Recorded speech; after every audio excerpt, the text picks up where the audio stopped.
ہے وہ زیورات آرائش کرنی ہے وہ کر سکتی ہے، غیر مردوں کو دکھانے کے لیے نہیں۔ یہ حرام اور جہنم میں لے جانے والا کام ہے۔ حیا یہ مسلمان کا زیور ہے، مگر آج جس قدر بے حیائی عام ہوتی جا رہی ہے، آج لوگ بے حیائی کو کچھ سمجھتے ہی نہیں ہیں۔ مرد و عورت کے گفتگو کرنا، دوستی کرنا، ایک دوسرے سے ملاقات کرنا، فلمیں، ڈرامے، گانے، باجے، اس طرح کے معاملات، شادی کے فنکشنز، آج یہ مخلوط تفریح گاہیں یہ ہماری حیا کا جنازہ نکال رہی ہے۔ سیدنا عثمان غنی رضی اللہ عنہ کتنے باحیا تھے۔ آپ نے جمعے کے خطبے میں ایک لقب سنا ہوگا، کامل الحیاء والایمان، یعنی وہ شخصیت جو حیا اور ایمان میں کامل تھے۔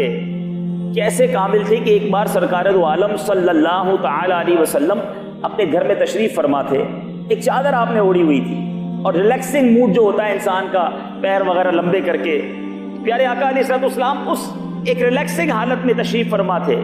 حضرت ابوبکر صدیق رضی اللہ تعالیٰ عنہ آئے، پیارے آقا سے انہوں نے گفتگو بھی کی، نبی پاک نے انہوں نے جواب بھی ارشاد فرمایا۔ تھوڑی دیر ہوئی تو حضرت عمر فاروق تشریف لائے، پیارے آقا اسی حالت میں رہے اور سلام دعا بھی ہوئی، بات چیت بھی ہوئی۔ پھر حضرت عثمان غنی رضی اللہ تعالیٰ عنہ آئے، نبی پاک بیٹھ گئے، اپنی چادر کو تبدیل کیا ہیں۔ حضرت عائشہ صدیقہ رضی اللہ تعالیٰ عنہ عرض کرتی، حضور حضرت ابوبکر صدیق آئے آپ ویسے ہی رہے، حضرت عمر فاروق آیا آپ اسی حالت میں رہے، حضرت عثمان غنی آیا آپ نے اپنے لباس کو مزید بہتر کیا، اس کی کیا وجہ ہے؟ ارشاد فرمایا کہ میں اس سے حیا کیوں نہ کروں جس سے فرشتے حیا کرتے ہیں۔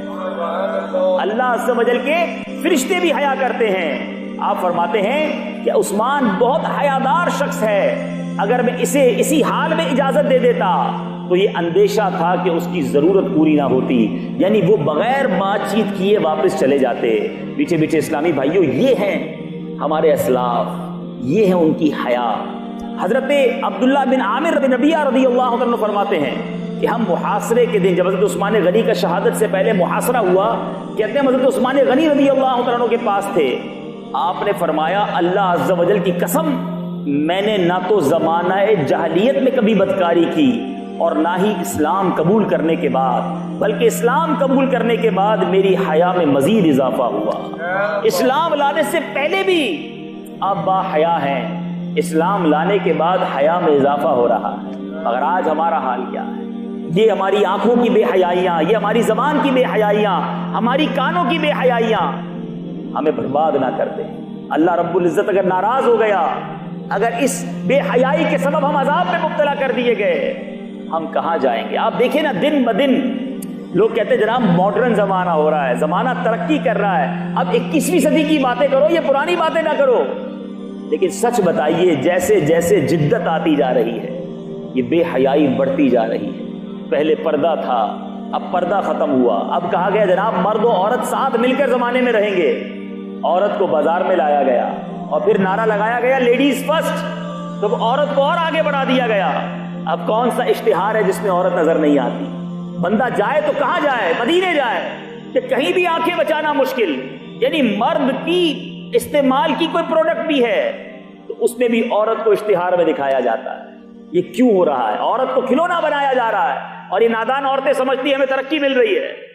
عورت اس لیے نہیں، عورت کا مطلب ہی ستر یعنی چھپانے کی چیز ہے، مگر آج ہم اپنے گھر کی خواتین کو بھی بے پردگی کرواتے ہیں اور خود ان آنکھوں سے بے حیائی کرتے ہیں۔ ذرا غور کیجیے، یہ آج کا موضوع تھوڑا ہے انوکھا، ہو سکتا ہے اسلامی بھائی سوچ رہے ہوں کہ یہ کیسا ٹاپک ہے، لیکن یہ واقعی ایسا درد، ایک ایسی تکلیف ہے جو مسلمانوں میں بڑھتی جا رہی ہے، اور اگر اس کا سد باب نہ کیا گیا تو ایسا نہ ہو کہ ہمارے ہاتھ سے جو ہماری یہ تھوڑی بہت بھی جو ہمارا کلچر، ہمارا خاندان، ہماری محبتیں ہیں، یہ بے حیائی کی سبب تباہ اور برباد ہو جائیں۔ آپ دیکھیں یورپ کا کیا حال ہو گیا ہے، مغربی ممالک کا کیا حال ہو گیا ہے، وہاں کوئی گھر گھرستی کا تصور ہی نہیں ہے، بالکل مادر پدر آزادی والا ماحول ہے، حیا نام کی کوئی چیز نہیں۔ ہم مسلمان ہیں اور حیا ہمارا زیور ہے، حیا ہمارے اسلام کا حسن ہے۔ نبی پاک علیہ السلام کیسے حیادار ہیں؟ حضرت عثمان غنی رضی اللہ عنہ کی حیا کا یہ عالم ہے، تو وہ آقا جو حضرت عثمان غنی کے بھی آقا ہیں، ان کی حیا کا عالم کیا تھا؟ زیادہ شرم والے ہمارے آقا علیہ الصلوۃ والسلام تھے۔ مگر آج ایک عجیب محاورہ مشہور کیا گیا ہے کہ جس نے کی شرم اس کے پھوٹے کرم، معاذ اللہ۔ ارے سچی بات تو یہ ہے کہ جس نے کی شرم اس کے اونچے کرم۔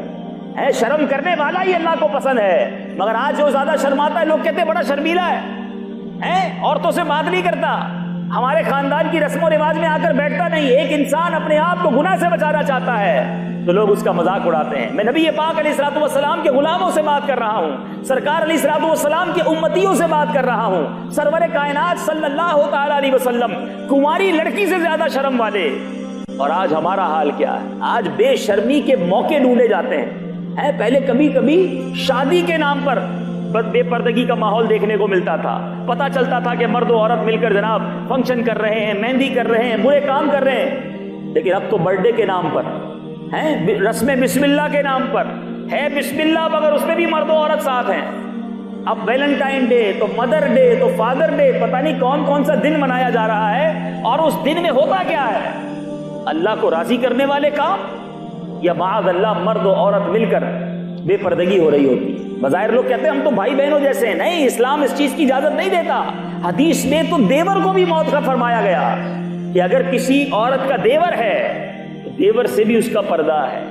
مگر آج دوست بھی گیدرنگ میں ملتے ہیں تو تعارف کرواتے ہیں یہ میری وائف ہے، اور وہ دوسرا بھی کہتا ہے بہت خوشی ہوئی آپ سے مل کر۔ مرد کو غیرت نہیں آ رہی کہ میں اپنی بچوں کی امی کو کسی اور سے ملا رہا ہوں؟ ایسا نہ کریں، یہ اسلام کی تعلیمات نہیں۔ آہستہ آہستہ آہستہ یہ حیا اٹھتی جا رہی ہے۔ اپنی مرضی جیتا ہوں، ارے جناب جوانی دیوانی ہوتی ہے، اس میں انجوائے نہیں کریں گے تو کب انجوائے کریں گے؟ ایک یہ زندگی ہے اور ایک یہ زندگی ہے کہ برائی کی طرف قدم جاتا تھا تو رب کی یاد آ جاتی تھی۔ خدارا اپنی آخرت کی فکر کیجیے۔ یہ ڈرامے اور بیڑا غرق کر دیا ہمارا اس سوشل میڈیا اور انٹرنیٹ نے کہ آج ہر بندے کے ہاتھ میں موبائل ہے، انٹرنیٹ کے ذریعے نہ جانے کون کون سا منظر آنکھوں کے سامنے آ جاتا ہے۔ بندہ کہتا ہے میں تو صرف کمیونیکیشن کے لیے موبائل یوز کرتا ہوں۔ ارے اپنے دل سے پوچھو، یہ کمیونیکیشن کرتے کرتے تم کیا کیا دیکھ لیتے ہو جو دیکھنا رب کو پسند نہیں ہے؟ یہ آنکھیں اگر حرام سے پر ہو گئیں اور اللہ ناراض ہوا، ان آنکھوں میں اگر جہنم کی آگ ڈالی گئی، ہم کیسے برداشت کریں گے؟ پیچھے پیچھے اسلامی بھائیوں اور بدری چینل کے ناظرین، ایک ہمارا حال ہے، ایک میرے آقا علیہ الصلوۃ والسلام کے گھرانے کا پردہ تھا۔ ابھی آپ نے نبی پاک کی شرم کے بارے میں سنا، خاتون جنت کی بات کرتے ہیں، کیا بات ہے میرے آقا علیہ الصلوۃ والسلام کے مبارک گھرانے کی؟ بی بی فاطمہ الزہرا رضی اللہ تعالی عنہا نبی پاک علیہ الصلوۃ والسلام سے اس قدر محبت فرماتی تھی، سرکار علیہ الصلوۃ والسلام نے دنیا سے پردہ فرمایا۔ خاتون جنت بی بی فاطمہ رضی اللہ تعالی عنہا کے چہرے کی مسکراہٹ غائب ہو گئی، بالکل افسردہ سنجیدہ ہو گئی۔ اب اپنے وصال سے یعنی اپنے انتقال سے قبل ایک ہی بار مسکرائیں۔ وہ کیا ریزن تھا؟ پیارے آقا کے دنیا سے پردہ فرمانے کے بعد مسکرانا بند، مگر ایک بار وصال سے پہلے مسکرائیں، اور وجہ یہ تھی کہ حضرت خاتون جنت بی بی فاطمہ کو یہ تشویش رہی کہ عمر بھر تو میں غیر مردوں کی نظروں سے بچی رہی، لیکن جب میرا انتقال ہوگا تو میری وفات کے بعد کفن پوش لاش پر تو لوگوں کی نظر پڑے گی نا، کفن کے ساتھ لاش ہوگی تو غیر مرد بھی دیکھیں گے، تو یہ کیا ہوگا؟ میرا پردہ کدھر جائے؟